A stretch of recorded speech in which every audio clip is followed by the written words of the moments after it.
Ada hal kecil jika ditinggalkan berpengaruh pada sukses tidaknya ternak entok. Apakah itu? Simak penjelasannya. Hai, halo, ketemu lagi dengan channel ini. Nah teman-teman, dalam beternak entok tentunya tujuan akhir adalah keuntungan ya. Untuk memperoleh keuntungan memang banyak faktor yang berpengaruh. Ada satu faktor yang terkadang kita abai melakukan dan kurang diperhatikan. Nah, apakah hal itu? Apakah hal tersebut? Yuk kita bahas bersama-sama ya di sini ya. Nah teman-teman, berikut faktor-faktor yang menentukan keberhasilan ternak entok. Yang pertama adalah pemilihan bibit. Tentu saja kita mencari bibit yang berkualitas ya, agar nanti perkembangannya bagus. Nah, tentang bagaimana kita mendapatkan bibit yang berkualitas di video yang lalu pernah kita bahas bersama-sama ya. Silahkan bisa diulik lagi di channel ini ya. Kemudian yang kedua adalah pembuatan kandang. Dalam membuat kandang, ukuran kandang juga berpengaruh. Jadi kita bisa menentukan kandang, ukuran kandang dengan rencana jumlah ternak atau populasi yang akan kita pelihara nanti. Kandang ini tentunya menyesuaikan lokasi lahan yang kita miliki. Bagi peternak besar tentunya sudah ada lahan tersendiri ya, memang direncanakan untuk membuka usaha skala besar begitu. Jika kita tujuannya untuk memanfaatkan lahan pekarangan yang kurang produktif atau sisa pekarangan rumah begitu ya. Nah, ini bisa kita upayakan untuk ternak rumahan begitu. Walau ternak rumahan, namun kalau dikelola dengan tekun dan rajin tentunya akan menghasilkan keuntungan ya sesuai dengan target kita atau ekspektasi kita ya.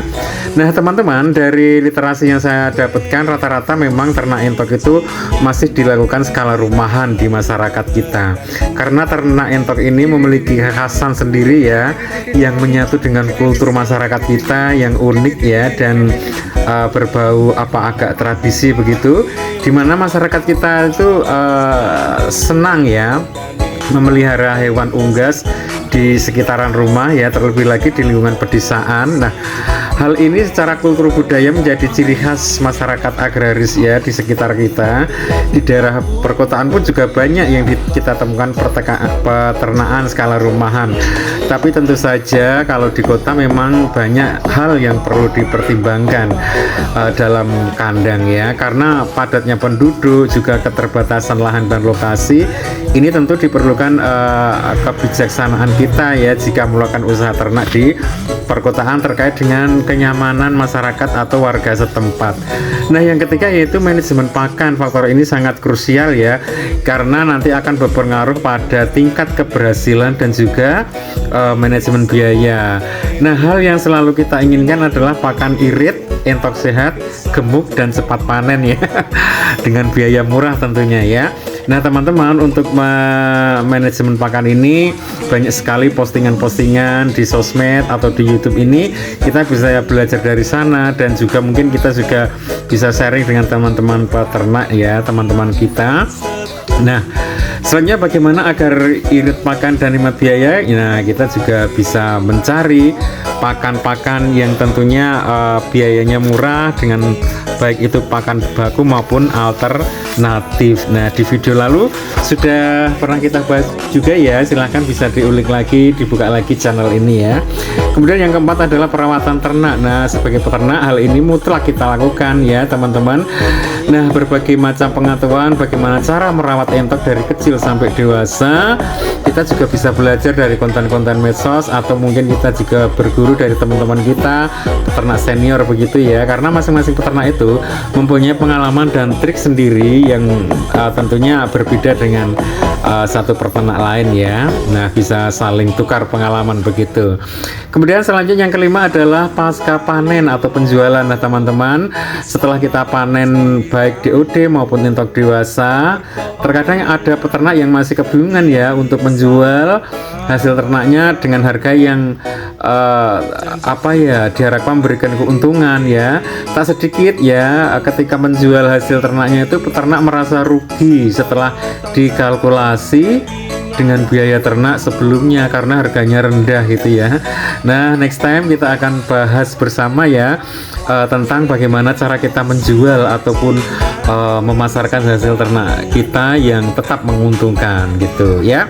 Yang keenam ya, ini yang terakhir yang saya bicarakan di depan tadi, yang hal kecil namun berpengaruh dalam sukses ternak entok ya atau tidak gitu, yaitu tentang kesehatan dan kebersihan serta sanitasi kandang. Nah, teman-teman, permasalahan yang sering muncul dalam kandang adalah kandang becek dan bau yang tidak sedap. Nah, bagaimana cara agar kedua masalah tersebut bisa kita antisipasi? Nah, yuk selanjutnya kita bahas lebih dalam ya.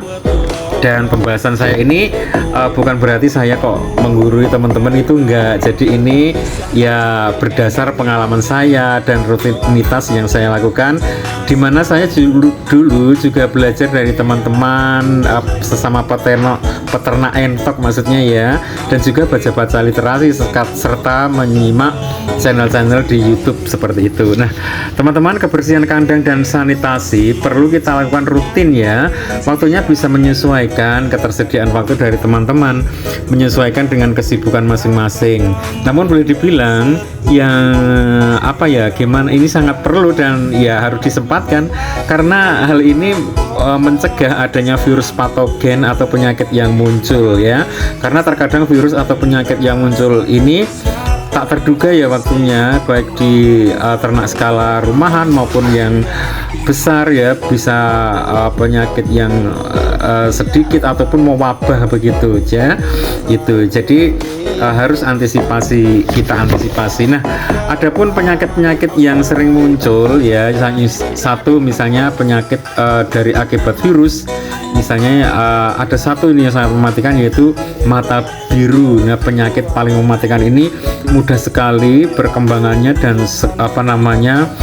dalam satu koloni kandang itu ya ada berita yang dulu sempat mati semua seperti itu ya, dengan gejala itu matanya biru dalam semalam itu. Nah, entok-entoknya itu sering tenggeling-tenggeling dan akhirnya seperti ayan dan meninggal ya.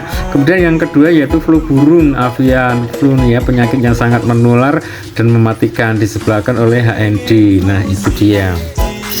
Nah, selanjutnya penyakit yang adalah tetelo ini. Nah, ini ND ya, sering disebut juga penyakit saraf. Ini hampir sama dengan mata biru ya, gejalanya itu entok juga sempoyongan, sayapnya glember, kemudian mirip mata biru juga jungkir balik kepalanya seperti itu.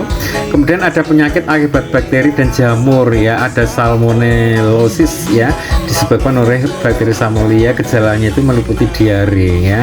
Kemudian kolera, nah ini juga sering menyerang ya, ditandai dengan lemas, diarenya itu fesesnya berwarna hijau atau ke kuning putih gitu ya, terus nggak mau makan, lama-lama 3 hari itu ngedrop akhirnya mati ya. Kemudian korisa atau snot ya, ini menyerang pernapasan ya, menyebabkan mata dan hidung itu mengeluarkan cairan, kemudian pernapasannya itu ngorok atau ngrok gitu, seperti itu. Kemudian ada juga penyakit yang disebabkan oleh parasit dan lingkungan ya, ada coccidiosis atau berak darah. Nah, ini infeksi di usus ya karena bakteri. Kemudian botulisme, ada ini keracunan ya akibat bakteri yang berkembang di sisa-sisa pakan itu. Nah, biasanya ini juga berkembang di tempat pakan yang mungkin jarang kita bersihkan atau kita cuci. Nah, itu penyakit-penyakit yang muncul ya, atau virus. Nah, makanya kita harus rajin membersihkan kandang ya, begitu.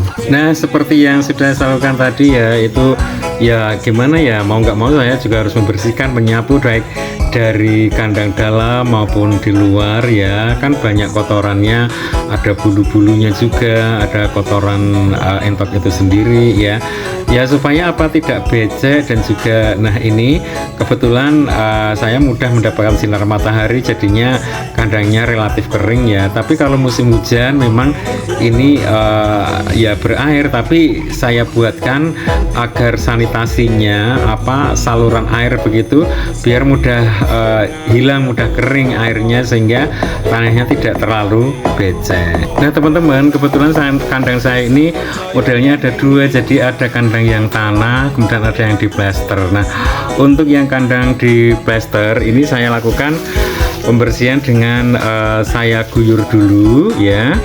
Tujuannya supaya nanti kotorannya itu meduk. Dalam bahasa Jawanya itu meduk, ini saya guyur ya. Nah ya, guyur merata sehingga nanti ketika menyapu itu kotorannya itu yang nempel-nempel di lantai itu mudah dibersihkan ya. Jadi tidak nek wis meduk itu kan gampang disapu seperti itu ya. Nah ini dia, saya guyur, kemudian nanti disapu dan saya guyur lagi biar lebih bersih. Selanjutnya kita juga bersihkan tempat pakannya ya, supaya tidak ada sisa-sisa pakan yang menjadi jamur, tempat berkembangnya parasit begitu. Jadi nanti sudah bersih ya ketika kita berikan makannya pada entok.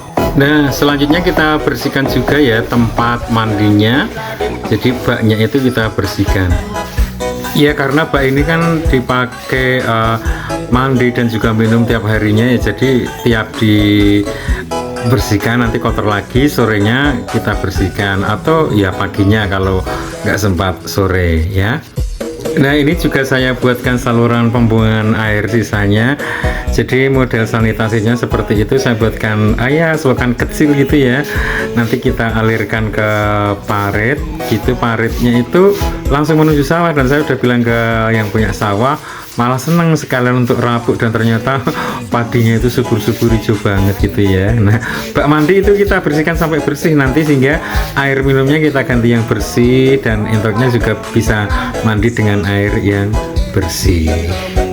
Iya, sederhana saja untuk membuat kolam ini ya. Yang penting ada airnya begitu, dan bisa kita ganti tiap hari. Jadi itu di sana ada lubangnya, saya berikan pipa perawan gitu ya. Bisa dibuka dan ditutup, mudah saja begitu. Nah ini saluran irigasi, saluran pembuangannya ya, maksudnya di situ. Nah itu dia. Nanti jadi sekaligus ini kotoran itu semua bisa bersih ya, bisa terbawa air kotor itu yang saya bersihkan tadi.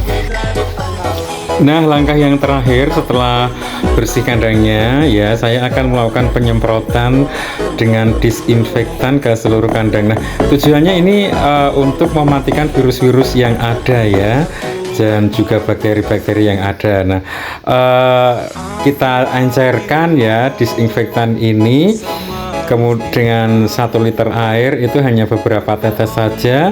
Kemudian saya gunakan semprotan manual saja biar lebih fleksibel ya, bisa menjangkau ke sudut-sudut begitu. Nah nanti kita lakukan penyemprotan ini ya 1 bulan sekali itu sudah bagus, atau 2 bulan sekali juga bisa ya. Ini tidak tiap hari saya lakukan, ini kebetulan saya kok pas mau nyemprot ya udah saya share aja gitu ya. Nah saya menggunakan ini bisa mendapatkan di toko ternak ataupun di toko online itu banyak sekali jenis-jenis disinfektan ya, berbagai merek ada. Ini kebetulan saya menggunakan merek ini ya. Nah kita semprotkan di semua kandang ya, di peranjen, kemudian di lantai, di semua, di tembok-tembok gitu ya. Dan disinfektan ini aman ya, aman untuk misalnya kena pakan, kena minumnya itu nggak apa-apa.